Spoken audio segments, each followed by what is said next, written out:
যদিও গোটা বিশ্বে মুসলমানেরা মার খায়, কিন্তু বিজয় হবে ইসলামের, ঠিক কিনা? স্যামুয়েল হ্যান্টিংটন একটা বই লিখেছে, দ্য ক্ল্যাশেস অফ সিভিলাইজেশন, সভ্যতার সংঘাত। সেখানে তিনি দেখিয়েছেন এই সভ্যতা, ওই সভ্যতা, ওই সভ্যতা। তিনি বলেছেন পৃথিবীতে অনেক সভ্যতা এসেছে, চলে গিয়েছে, অনেক ধর্ম জেগে উঠেছে, থেমে গিয়েছে। সর্বশেষ এসে গবেষণা করে বলেছে, সর্বশেষ এমন একটা ধর্ম ডমিনেট করবে যেটা এমন ভাবে দাঁড়াবে গোটা বিশ্বের সব রাজকীয় মসনদ গুলোকে চুরমার করে তার পতাকা গাড়বে, আর এই পতাকার মধ্যে লেখা থাকবে লা ইলাহা ইল্লাল্লাহ মুহাম্মাদুর রাসূলুল্লাহ। এই ইসলামের বিজয়, এটাকে আর কেউ থামায় রাখতে পারবে না। জোরে কোন ঠিক কিনা? গোটা বিশ্বে সবচেয়ে বেশি নির্যাতিত মুসলমানেরা, ঠিক কিনা? কাশ্মীরে মাইর খায় কে? মুসলমান। ফিলিস্তিনে মাইর খায়, ইরাকে মার খায়, তারপরে মায়ানমারে মার খায়, বাংলাদেশেও মার খায়, চীনের উইঘরে মার খায়। গোটা বিশ্বে মুসলমানেরা মার খায়, কিন্তু সব ধর্মের লোকেরা তাদের ধর্ম রেখে দিয়ে ইসলাম ধর্মের ভেতরে ঢুকে যাচ্ছে। সুবহানাল্লাহ। ইউরোপ আমেরিকাতে এর ধারাবাহিকতা বাড়ছে, প্রতিনিয়ত কালিমা পড়ে লোকজন মুসলমান হচ্ছে। যুবক যুবক ছেলেরা এখন টাকনুর নিচে আর কাপড় পরে না, উপরে কাপড় পরে। তারা দাঁড়িয়ে দাঁড়িয়ে দাড়ি রাখা, টাকনুর উপরে কাপড়, ছোট্ট কোরআনের কপি নিয়ে আর গেঞ্জি পরে দাঁড়ায়। গেঞ্জির পেছনে লেখা থাকে মোহাম্মদ, MUHAMMAD। কি হয়? মোহাম্মদ। তাদের পিছনে, সবার গেঞ্জির পিছনে মোহাম্মদ দেখে খ্রিস্টানদের এই নাম মুখস্থ হয়ে গেছে। খোদ ইউরোপে নাকি বর্তমানে সবচেয়ে জনপ্রিয় নামের তালিকায় রয়েছে মোহাম্মদ। সবচেয়ে জনপ্রিয় ফেমাস নামের তালিকায় এখন ইউরোপে খোদ খ্রিস্টানদের রাজ্যে মোহাম্মদ নামটা সবচেয়ে জনপ্রিয় হয়েছে। গেঞ্জির পিছনে মোহাম্মদ নাম দেখে তাদের কৌতূহল। ঘটনা কি? এই ছেলেরা ভালো ভালো কাজ করে, রাস্তায় ময়লা থাকে, ময়লা ক্লিন করে, কিন্তু কারোর সাথে কথাবার্তা বলে না। গেঞ্জির পিছনে লেখা মোহাম্মদ। তারা বাড়িতে যে গুগল সার্চ ইঞ্জিনে লেখে যে দেখি তো এটা কি, MUHAMMAD। ইন্টারনেটে গুগল সার্চে যখন তারা মোহাম্মদ লেখে, তখন ইন্টারনেটে বিষ্ণু ঈসা ইসলামের জীবনী চলে আসে। তারা অবাক হয়ে জীবনী পড়তে থাকে। অনেকে পড়তে পড়তে চোখের পানি ছেড়ে অশ্রু বিসর্জন করে। যাদের নসিব ভালো, অনেকে কালিমা পড়ে মুসলমান হয়ে যায়। ইউরোপে যদি এরকম গণজোয়ার তৈরি হয়, তাহলে এটাই প্রমাণ করে ইসলামের বিজয়কে কোনো অপশক্তি ঠেকিয়ে রাখতে পারবে না। খ্রিস্টানরা যেখানে যে নামাজ পড়ে, ওটারে কি বলে জানেন? গির্জা। ইংরেজিতে বলে চার্চ। এই ইউরোপ আমেরিকাতে ওরা ওদের চার্চ বা গির্জাগুলো বিক্রি করে দিচ্ছে। এর কারণ, মাসেও একজন আসে না। কথা কয় না? আমরা 5 ওয়াক্ত পড়ি, 3 ওয়াক্ত পড়ি, 2 ওয়াক্ত পড়ি, সপ্তাহে তো হাজিরা দেই। কথা বলেন, কি বার? এই শুক্রবার বা জুমাবারে হাজিরাটা তো দেই। ওদের মাসের পর মাস যায়, কোনো মুসল্লি নাই। খালি ফাদাররা বসে বসে ওখানে পড়তেছে, help us Jesus the son of God, ও গডের ছেলে ঈসা আম করে বাঁচাও, ও গডের পোলা ঈসা আম করে বাঁচাও। এই জিকির করতে থাকে। মাগার কোন খ্রিস্টান ওদের ইবাদত গাহে ঢুকে বছরেও একদিন যায় না। তো এই গির্জা দিয়ে ওরা কি করবে? সবাই মিলে এক কাম করে এটা বেচা দেই। মুসলমানেরকে পাইছি শুধু কম দামে কিনে এটার মসজিদ বানায় দেই। সুবহানাল্লাহ। এত আসতে গোটা ইউরোপ আমেরিকার চার্চগুলো now it's changing to mosque. গির্জা থেকে এটা এখন মসজিদ হইতে শুরু করছে। আমাদের সুইজারল্যান্ডে মুসলিম কমিউনিটি আছে, জার্মানিতে আছে, অস্ট্রিয়ায় অনেক বাংলাদেশি, ইটালি আরেক বাংলাদেশ। ইটালিতে প্রোগ্রামের জন্য কমসে কম 50টা প্রোগ্রাম চেয়েছে আমার কাছে, যে হুজুর আপনি যদি আসেন 1 মাসের কমে আইসেন না, তাইলে খবর আছে আপনার। বাংলাদেশের নাকি যত থানা, ইটালিতে ততটা সমিতি আছে। যতগুলো থানা ততগুলা সমিতি, ততগুলো অর্গানাইজেশন।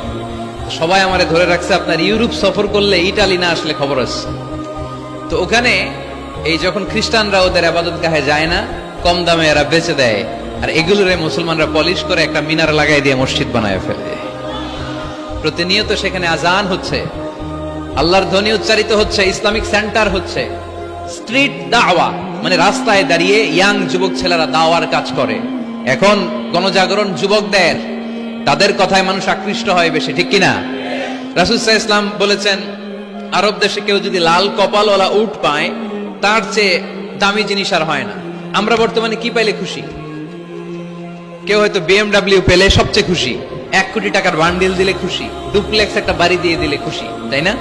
তো আরব দেশে এগুলো পাইলে তারা বেশি খুশি হতো না, তারা লাল কপালওয়ালা উট পেলে খুশি হতো বেশি।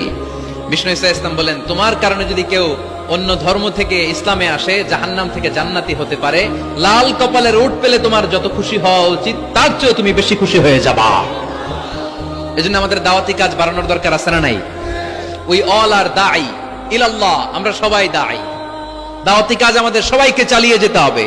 আমাদের কমিউনিটিতে, আমাদের সমাজে, আমাদের গ্রামে, আমাদের ওয়ার্ক প্লেসে, যে যেই জায়গায় কাজ করি, যে যেই বাজারে ব্যবসা করি, ওইখানে আমার দাওয়াতি কাজ চলবে, ঠিক কি না?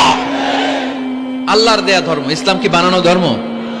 আমি চাইলেই কি কোরআনের আয়াত চেঞ্জ করতে পারবো? প্রধানমন্ত্রী ডোনাল্ড ট্রাম্প, কোন নবী, পৃথিবীর কেউ কোরআনের একটা আয়াতের চেঞ্জ করার ক্ষমতা রাখে? আয়াত তো দূরের কথা, একটা শব্দ, একটা অক্ষর, একটা নোক্তা। নোক্তা চিনেন? বায়ের নিচে কয় নোক্তা? তায়ের উপরে, সায়ের উপরে, ইয়ার নিচে। এগুলো চেঞ্জ করা যাবে? কথা বলেন। অসম্ভব। কোরআনকে চেঞ্জ করা যায় না। কোরআনের কপি যদি আগুন দিয়ে জ্বালিয়ে দেওয়া হয়, কোরআন শেষ হয়ে যাবে? এরকম পরিকল্পনাও করেছিল ইসলাম বিদ্বেষীরা, ভারতবর্ষ থেকে কিভাবে কোরআন সরানো যায়। তারা প্ল্যান করলো ভারতের কোরআনগুলোর মধ্যে আগুন ধরাই দিবে, তাহলে কোরআন শেষ। তাহলে কি কোরআন শেষ? তারা রিপোর্ট পাঠালো ইংল্যান্ডে, no, it's completely wrong, because they don't just write down the holy Quran in printed copy, they memorise the verses of Quran in their own hearts. তারা শুধু কাগজে কোরআন লিখে ছাপাখানায় ছাপায় না, তারা হেফজখানায় পড়ে পড়ে পড়ে পড়ে সিনার ভিতরে কোরআন ঢুকিয়ে রাখে। যদি আগুন লেগে ধ্বংস হয়ে যায়,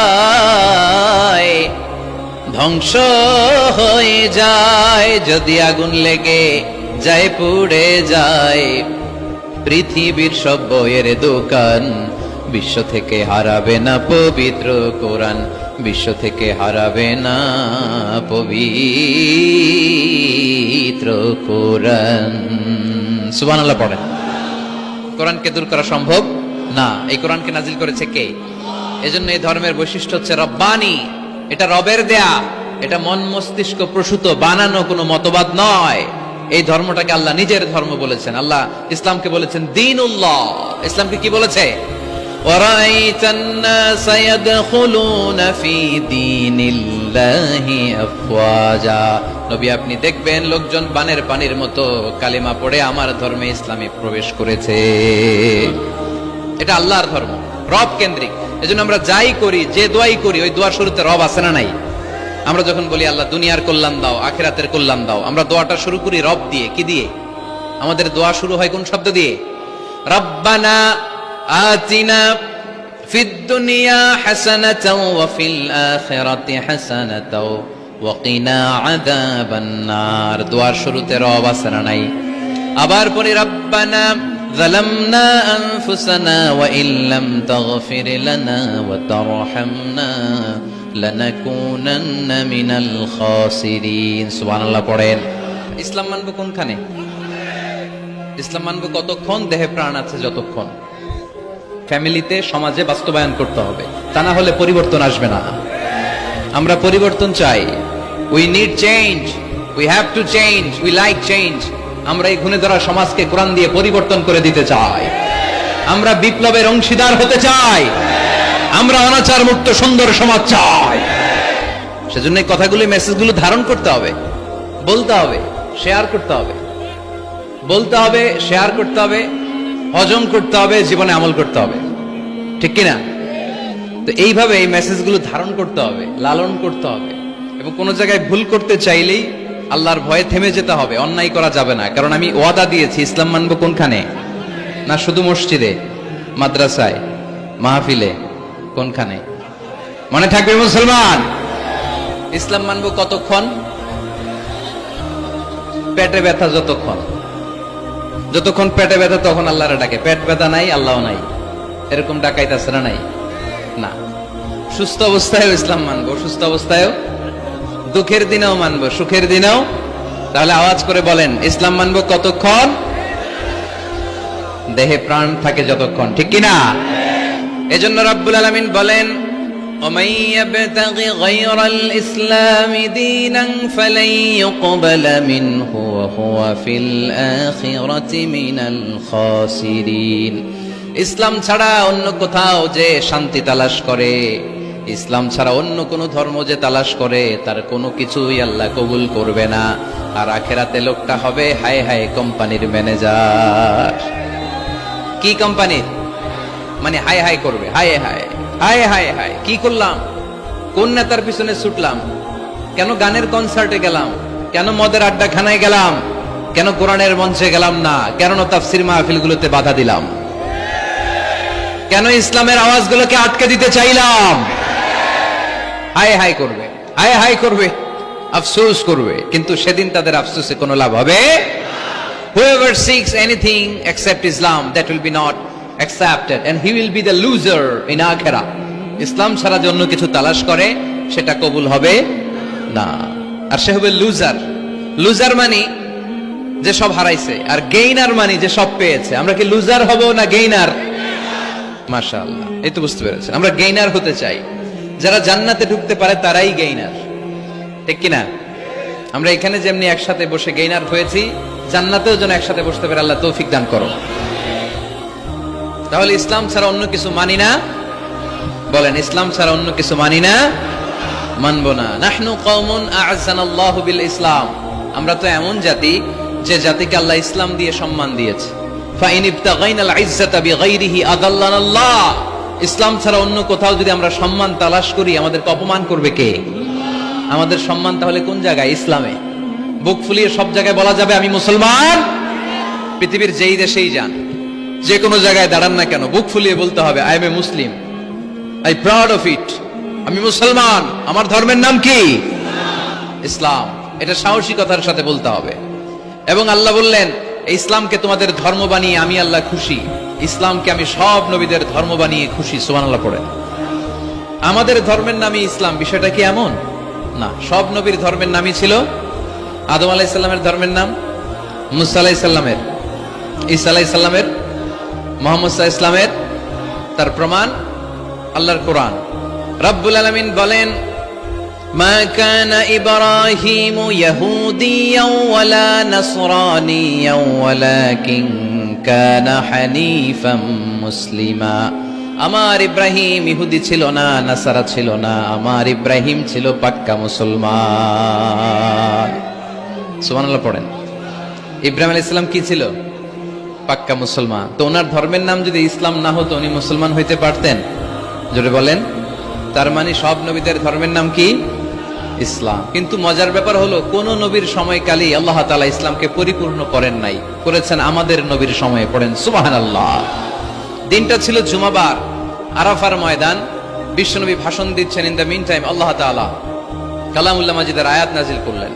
আল ইয়াউমা আকমালতু লাকুম দীনাকুম ওয়া আতমামতু আলাইকুম নি'মাতি ওয়া রাদিতু লাকুমুল ইসলাম দীনা। আজ আমি তোমাদের নিয়ামতকে পরিপূর্ণ করলাম, ইসলামকে পরিপূর্ণ করে দিলাম, কমপ্লিট করে দিলাম। ইসলামকে তোমাদের ধর্ম হিসেবে নির্ধারণ করে আমি আল্লাহ খুশি হয়ে গেলাম। সুবহানাল্লাহ পড়ে।